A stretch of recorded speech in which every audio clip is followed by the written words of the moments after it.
Il y a au Québec environ 150 000 entrepreneurs. Ensemble, ils dirigent à peu près 220 000 entreprises dans le secteur privé. Qui sont-ils? Que font-ils? Comment font-ils? On est à la rencontre des entrepreneurs d'ici. Aujourd'hui, je reçois Mme Gabrielle Bouliane, qui est copropriétaire de l'Apostrophe Plus à Mont-Tremblant. Bonjour et bienvenue. Merci, bonjour. Première question, quand on voit l'affiche, c'est l'Apostrophe Plus et c'est Hamster. Ça me mêle un peu. Pourquoi les deux noms? En fait, l'Apostrophe Plus, c'est vraiment le nom de l'entreprise. Ce qui est arrivé, c'est que nous, il y a 6 ans, quand on a acheté l'Apostrophe, c'était un club express qui est en fait une bannière. Puis, ils ont fusionné, puis ça l'a donné Hamster. Fait que c'est eux qui nous ont approchés. Fait que on fait partie, c'est une partie de la bannière qu'on a achetée. On est 109 magasins à travers le Québec qui faisons partie de la bannière Hamster. Bon, OK. Donc, un mystère déjà délucidé. Donc, vous êtes deux à avoir acheté. Vous êtes deux copropriétaires, c'est ça? Oui, exactement. J'ai acheté avec une amie de longue date. Ça fait 6 ans aujourd'hui, cette année. Et donc, c'est quoi le cheminement d'entrepreneur? Qu'est-ce qui fait que tu as voulu te lancer en affaires? En fait, moi, j'étais infirmière auxiliaire pour l'hôpital de Sainte-Agathe. Puis, mon associé était en comptabilité pour l'accompagner à ses parents. Puis, on aimait plus ou moins ce qu'on faisait. On vient de 2 familles d'entrepreneurs, fait qu'on a tout le temps eu un petit peu la fibre en nous. Puis, l'ancienne propriétaire, André Labelle, c'est la belle-mère d'Émilie. Puis, elle avait commencé à glisser un mot qu'elle a commencé à être tannée, qu'elle envisageait éventuellement de prendre sa retraite. Donc, ça partait de ce moment-là qu'on a eu l'idée qu'on allait peut-être essayer d'acheter sa papeterie. Puis vous connaissez comment, vous? Moi puis Émilie? Oui. En fait, on s'est connus à l'école, au primaire. On s'est suivis avec les années. Puis au secondaire, on s'est vraiment rapprochés, là. Fait qu'on... Donc, vous êtes des amis là, de longue date. Ouais. Vous vous connaissez assez bien. Oui, oui. On est meilleurs amis. On est toujours ensemble. Tout le monde nous voit toujours ensemble. On ne fait jamais rien l'une sans l'autre. Bon. Pourquoi ce genre d'entreprise-là? Parce que c'est pas nécessairement évident, mais pourquoi ce genre d'entreprise-là? En fait, c'est vraiment juste l'opportunité d'avoir cette compagnie-là. Jamais qu'on aurait pensé qu'on aurait eu une papeterie, mais quand on a commencé à regarder les possibilités, bien, on s'est rendu compte que on aime ça, tout ce qui est jeux, livres, casse-tête, la papeterie. On fait beaucoup de commercial. Fait que c'était toutes des choses qui nous rejoignaient. Je voudrais un peu parler de comment vous vous êtes pris, parce que c'est quoi? C'est la belle-mère de ton associé qui l'a approché? Non, en fait, elle avait juste glissé un mot comme quoi qu'elle voulait éventuellement prendre sa retraite. Puis là, Émilie, elle m'en avait parlé. C'est sûr qu'à ce temps-là, on avait 21 ans. Fait qu'on était quand même jeunes. Fait qu'on y en avait glissé un mot, mais elle n'était pas tout à fait sûre, là. Elle trouvait qu'on était quand même jeunes, puis elle n'était pas convaincue. Fait qu'on a commencé à faire nous-mêmes les démarches de notre côté. Avec la MRC des Laurentides, ils ont des programmes pour les jeunes entrepreneurs. Fait qu'on s'est informés, on a tout rassemblé les informations. Puis, c'est ça, dans le fond, on a monté notre plan d'affaires. Là, ça l'a passé par des mois et des mois. On a essayé d'aller chercher du financement. Puis, il fallait passer devant un conseil d'une 20aine de personnes à leur présenter notre projet, essayer de les convaincre, voir si on pouvait réussir. Puis, finalement, ça a fonctionné. Je voudrais peut-être parler de chacune de ces étapes-là. Donc, la première étape, c'était vraiment... Premièrement, de trouver un partenaire. Vous connaissez depuis longtemps, vous en donnez bien. Oui. Donc, c'était pas difficile à ce niveau-là, parce que des fois, c'est pas évident de trouver quelqu'un avec qui on peut s'associer. Non, c'est sûr. Mais là-dessus, on n'avait pas de crainte, là. Moi et Émilie, on est vraiment 2 personnes complètement différentes, mais on se complète vraiment bien. Donc, ça ne nous inquiétait pas, là. On savait qu'on n'allait pas avoir de problème en affaires ensemble. Mais c'est un bon point, c'est que vous vous complétez. Oui. Et je pense que, en fait, est-ce que tu serais d'accord pour dire que c'est quelque chose, quand on cherche un associé ou une associée, ce serait quelque chose à chercher, cette notion de complémentarité. Oui, ça, c'est sûr. Exactement. Elle a des forces que moi, j'ai pas. Moi, j'ai des forces qu'elle n'a pas. Fait que tout au long des années, même après 6 ans, ça va super bien là, à ce niveau-là. Donc, Donc, vous parlez, vous voulez partir en affaires, il y a cette opportunité-là. Là, mais vous n'avez pas de background ni l'une ni l'autre en affaires? Non, bien, c'est sûr, elle était dans la comptabilité, elle avait un DEP, fait qu'elle avait quand même une base, mais moi, non, j'étais infirmière, fait que sinon, on connaissait rien, on partait de zéro. OK. Quand tu parles de zéro, Ouais. bon, vous avez fait quoi? La première chose, un plan d'affaires? On a contacté, dans le fond, la MRC.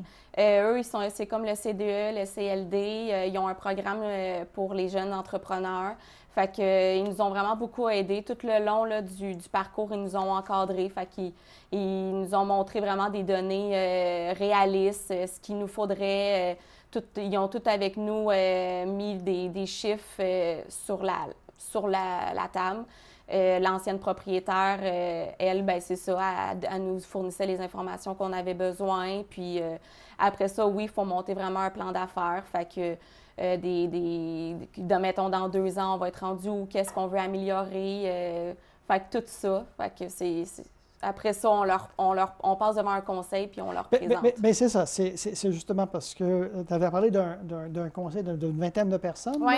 C'est ça. Est-ce que c'est pour le financement ou c'est vraiment juste pour valider le plan d'affaires? En fait, c'est tout. C'est tu valides le plan d'affaires, puis si eux, ils acceptent que, mettons que oui, ils croient en notre projet, bien là, on a le droit au financement avec le programme jeunesse. OK. Donc, vous avez eu ce financement-là, ça a été accepté? Oui. C'était quoi l'étape par la suite? Après, nous, on est avec la BDC, fait que c'est d'aller tout confirmer le financement avec tout le monde. Puis, dans le fond, on a passé chez le notaire, là, avec l'ancienne propriétaire, puis elle nous a remis les clés. Est-ce que l'ancienne propriétaire a continué d'être impliquée? 1 semaine. Pas plus que ça? Non, non. Dans le fond, elle avait une employée depuis comme plusieurs années là, qui connaissait tout. Fait qu'elle est restée avec nous.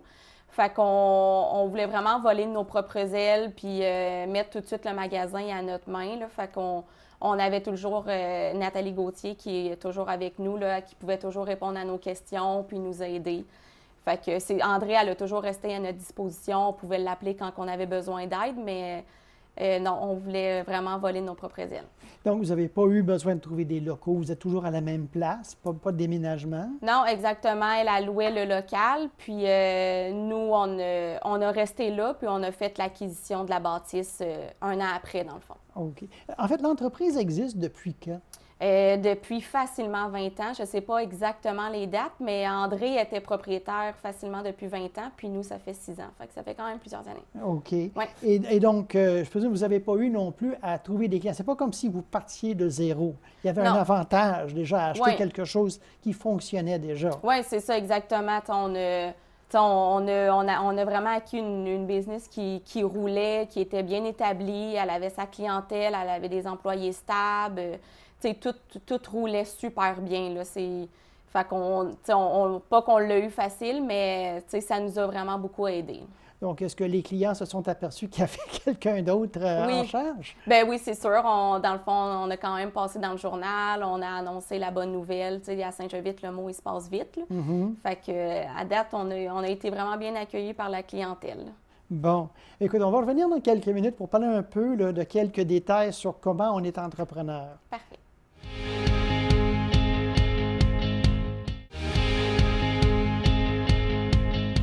Je suis de retour avec Gabrielle Bouliane de l'Apostrophe Plus à la Mont-Tremblant. On parle un peu de comment elle et son associé sont partis en affaires. Alors, rebonjour. Bon, tu es infirmière de formation. Oui.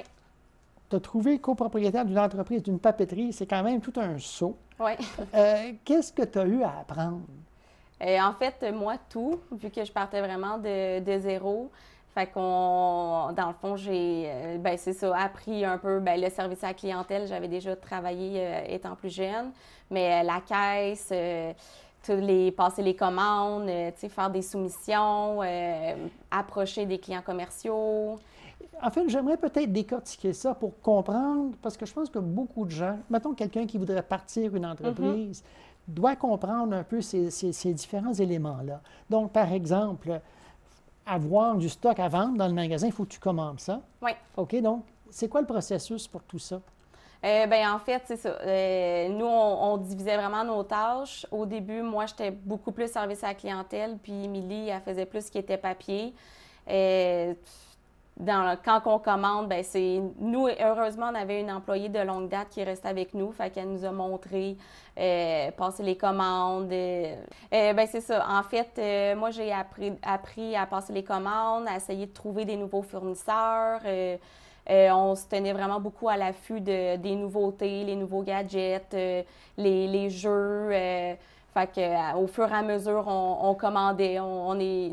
On priorise vraiment que les clients aiment. Fait que souvent, les clients ils viennent nous voir puis ils nous disent moi, j'aime ça. Fait qu'on on s'organise pour trouver ce stock-là. Donc, c'est ça, c'est le feedback aussi des clients qui va aider. Oui, vraiment. Parce que, tu sais, veut pas, en reprenant l'apostrophe, on voyait qu'il y avait certaines choses qui se démodaient un peu. Fait qu'on a liquidé, puis au fur et à mesure, on a rentré de la nouvelle inventaire, de ce qui était plus à la mode.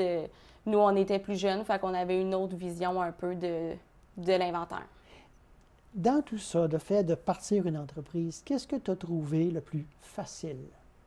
Dans le fond, la division des tâches, là, étant donné, moi et Émilie, on s'est vraiment bien divisé ça.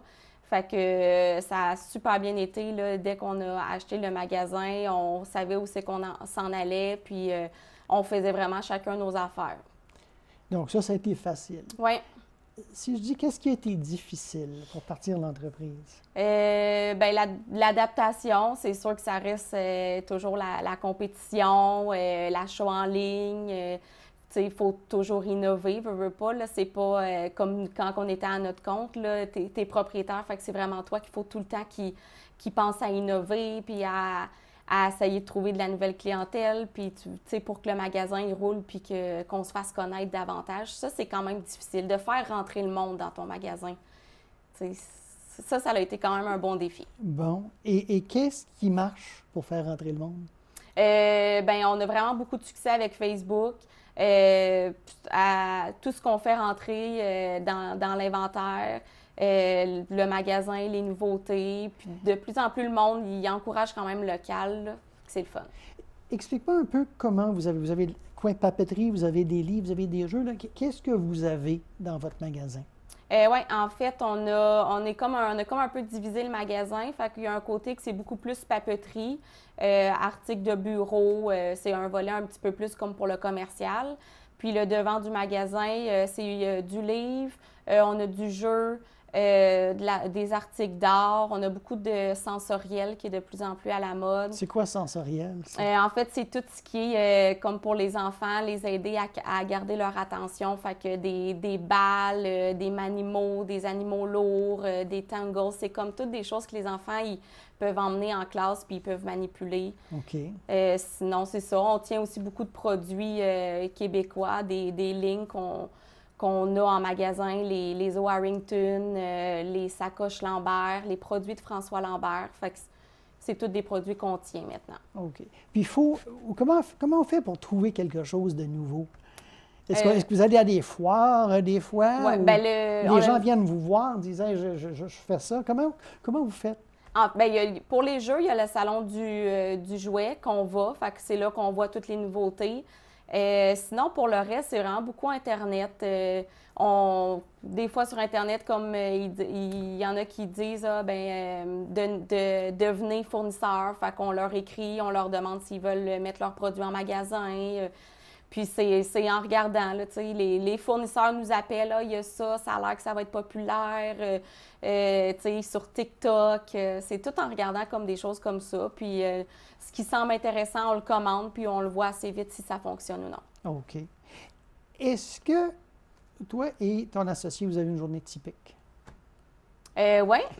En fait, moi, je peux commencer par moi. Souvent, on va faire l'ouverture du magasin. Maintenant, on est ouvert à partir de 8 heures. On prend les messages, on prend les courriels. On a un volet commercial, donc on a beaucoup quand même de commandes à gérer. C'est sûr que là, l'équipe elle a grossi depuis qu'on a fait l'achat. Fait que nous, on est un peu plus dans le bureau. Avant, là, c'est tout nous qui traitait les commandes. C'est moi qui faisais la livraison, mais là, ça a changé avec les années. On a un livreur maintenant. Donc, nous, c'est ça, on vérifie les commandes, on s'assure qu'il y a tout le stock sur le plancher, on fait des soumissions, on classe des papiers. C'est pas mal ça, là. Ça varie vraiment à tous les jours. OK. Vous avez combien d'employés? Avec moi et Émilie, on est 9 au total.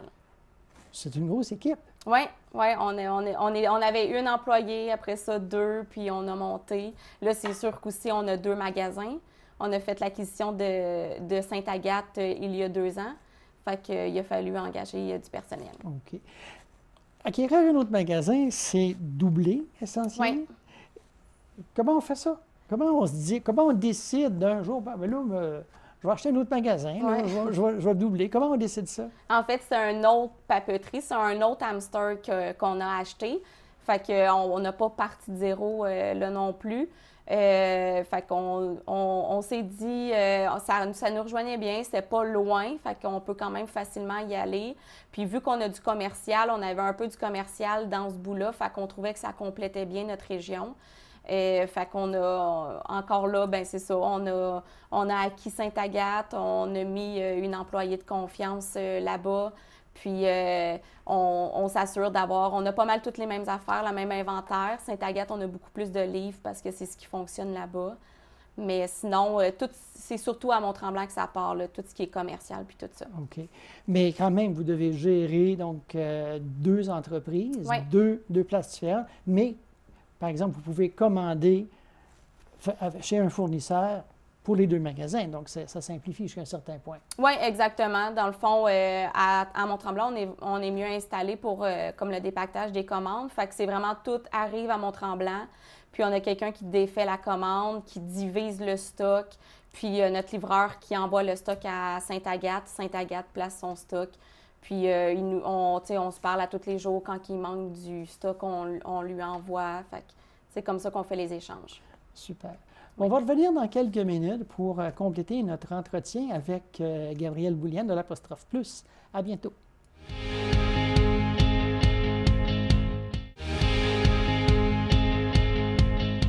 Je suis de retour avec Gabrielle Bouliane de l'Apostrophe Plus à Mont-Tremblant. Rebonjour. Bonjour. Donc, maintenant, on voudrait parler des défis un peu, parce que c'est quand même pas facile. Vous êtes jeune, vous avez 2 commerces.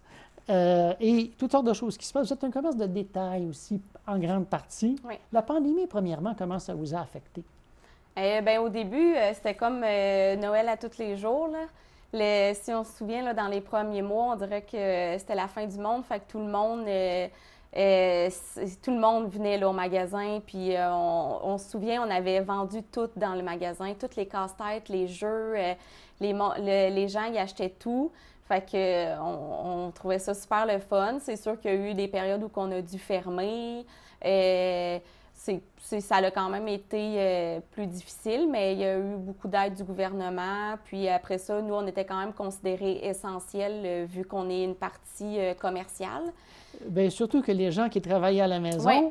ont besoin de, Oui, de papier et d'encre. C'est ça, exactement. On vendait beaucoup de cartouches, de papier. Nous, à ce moment-là, on a quand même vu un bel effet que les gens, justement, avec la COVID, ils voulaient moins se déplacer.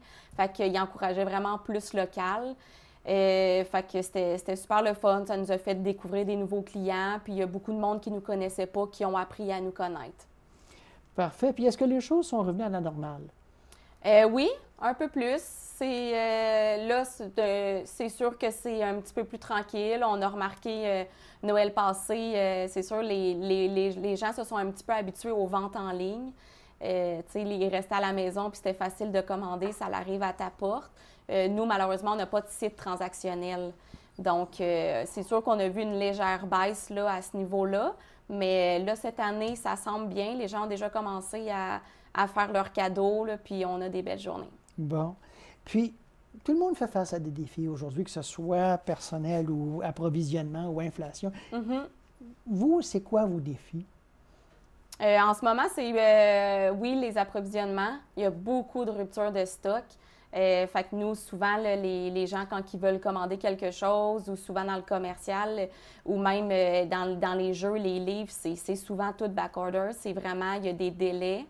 On essaye souvent de trouver des alternatives, il y a des trucs similaires. On a vraiment une clientèle super compréhensive, fait que la plupart du temps, ça leur dérange pas là, d'acheter quelque chose d'autre qu'on a. Mais sinon, c'est sûr qu'il y a des affaires qu'on n'est pas capable d'avoir ou qui ont un délai de 2 à 3 semaines. Fait que malheureusement, les gens, quand ils veulent quelque chose, c'est là, puis on les comprend.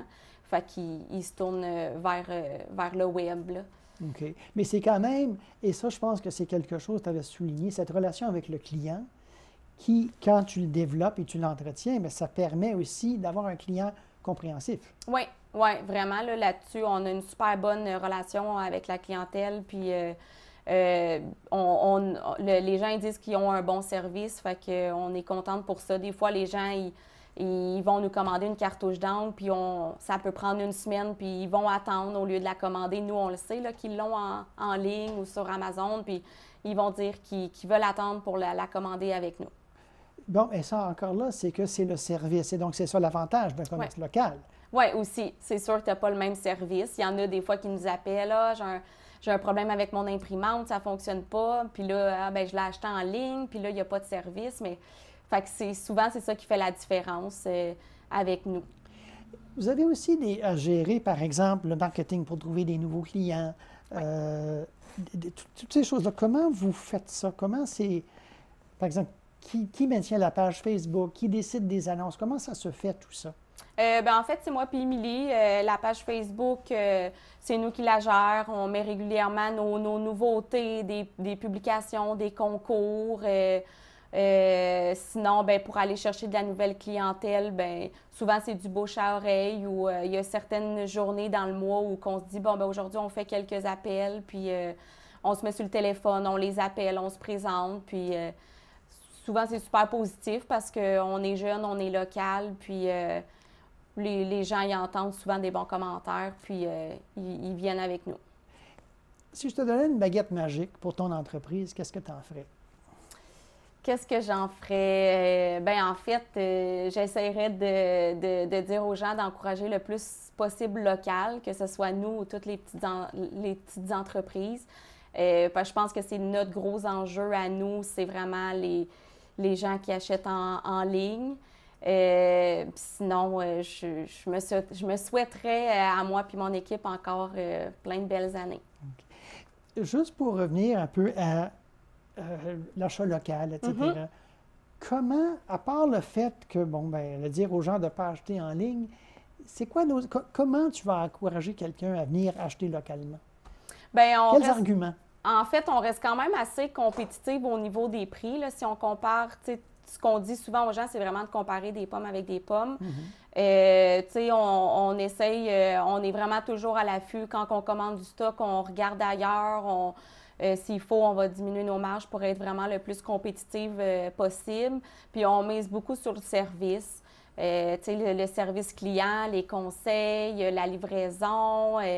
On mise sur ça. Puis quand les personnes ont des problèmes avec quelconque article acheté, on est toujours là, même le service client par après. Des fois, ils peuvent acheter quelque chose, puis 3 mois après, ils ont besoin d'aide. On essaie de réparer, on essaie de les aider. Fait que moi, je trouve que c'est important quand même de soutenir les clients comme ça. Oui. Là, vous êtes tous les deux jeunes. Mm-hmm. Quel conseil donner à des jeunes qui songeraient à se partir en affaires? De croire en soi. Parce que nous, à l'âge de 21 ans, quand on a avisé nos parents puis notre famille qu'on lâchait l'hôpital puis ma collègue, la comptabilité, pour se lancer en affaires, on n'a pas eu tant de support là, au début. Tout le monde était un petit peu apeuré. Mais nous, on croyait vraiment en nous. On était certaines de pouvoir avoir notre propre magasin un jour. Puis on a travaillé fort, on a fait les démarches, puis on a prouvé aux gens que quand on veut, on peut. Puis ça, c'est sûr que ça fonctionne. Est-ce qu'il y a des peurs à surmonter? Ou est-ce qu'on a peut-être juste parce qu'on a 21 ans puis on a beaucoup confiance en soi, peut-être plus qu'on en a qu'à 40, je sais pas? Non, c'est sûr. Il y a toujours la peur de l'échec, de décevoir. C'était quand même on a quand même, moi, à l'hôpital, un coup qu'on donne notre démission, on peut pas revenir en arrière, là. Mais non, je sais pas, peut-être la confiance, mais On n'a jamais hésité. Puis après ça, ben, les gens nous ont supportés là-dedans. On a toujours eu des bons conseils. Puis ça a super bien été. Est-ce que vous avez eu des doutes à un moment donné, des moments où vous avez dit, mon Dieu, qu'est-ce qu'on a fait? Ben non, ben peut-être une fois, on avait eu une rencontre à la MRC, puis ils nous avaient sorti des chiffres, ils nous avaient, tu sais, c'est sûr qu'ils vont vraiment sécuritaires. Puis on avait sorti de notre rencontre, on s'était assis dans l'auto, puis on avait dit, oh mon Dieu, on recule-tu, on est sûr, puis finalement, on est quand même allé de l'avant, on s'est fait confiance, puis on s'est dit, si on ne l'essaye pas, on ne le saura pas. Puis finalement, 6 ans plus tard, on ne le regrette pas. Est-ce qu'il y a eu un moment où vous vous êtes dit, hey, wow, c'est vrai, puis c'est le fun? Oui, ben à tous les jours. À tous les jours, on rentre travailler, puis on a du fun avec les employés. On aime vraiment ce qu'on fait. Fait que à tous les jours, on se dit qu'on aime ce qu'on fait. Quel conseil donner à quelqu'un qui nous regarde et qui hésiterait à partir en affaires? Bien, d'aller chercher des renseignements, aller à la MRC, les programmes pour les jeunes entrepreneurs, aller chercher des conseils, même venez nous voir, on peut en parler puis donner des trucs. Nous, on a parlé avec plein de gens qu'on connaissait, des entrepreneurs qu'on connaissait, puis c'est comme ça que ça nous motive. Bon, bien, merci beaucoup, Gabrielle Bouliane. Donc, c'était Gabrielle Bouliane de l'Apostrophe Plus. C'est la fin de l'émission Entrepreneurs en action. Évidemment, je vous invite à regarder les autres épisodes. Ici Daniel Drolet. Je vous invite aussi à suivre TVCL dans les médias sociaux. À la prochaine.